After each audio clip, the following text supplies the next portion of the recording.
Pinagdiriwang ng lokal na simbahan sa Pilipinas ng buong pasasalamat ang pista ni San Ezequiel Moreno, isang misyonerong pari na nadistino sa bansa sa loob ng 15 taon. Marami siyang lugar na napuntahan katulad ng Palawan, Los Baños at Mindoro. Pinanganak si San Ezequiel sa Spain noong 1848.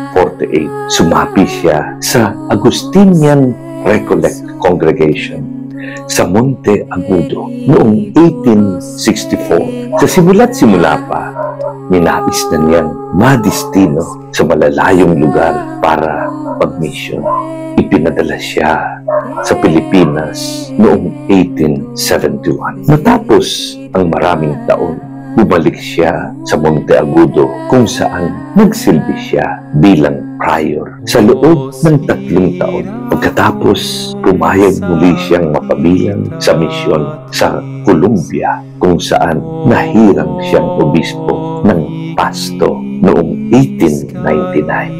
Sa kasagsagan ng digmaang sibil sa Colombia, sa gitna ng kaguluhan at persekusyon, na natiling bukas si San Ezequiel sa dialogo. Patuloy na naglingkod para sa kapakanan ng kanyang kawan at ipinaglaban ang kanilang karapatan. Nakilala si Bishop Moreno dahil sa kanyang payak na pamumuhay at palaging bukas sa kalooban ng Diyos. Saan man siya mapadpad, nagpamalas siya ng malalim na debosyon sa banal na puso ni Jesus na nagsilbing kanyang inspirasyon bilang kampyon ng pagtatanggol sa karapatan ng tao. Turo ng simbahan, Bishop Ezequiel Moreno achieved the heights of sanctity through his ardent charity, his apostolic zeal, his courage, and his profound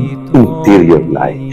He dedicated his entire life to the service of others. His zeal for the sanctification of souls, his love for the poor, the sick, and the needy knew no limits. Matapos ang higit 1 dekadang pananatili sa Pilipinas, napilitan siyang bumalik sa Spain dahil sa kanser upang magpagamot.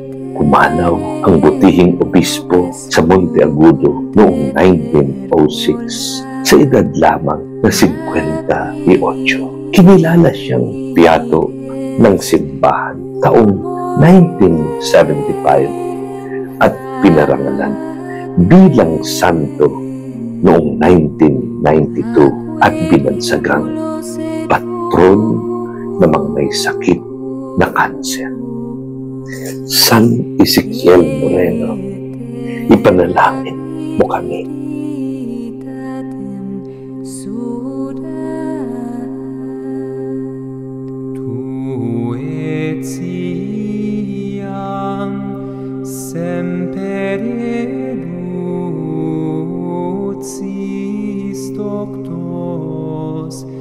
Per inspirationem sapientiae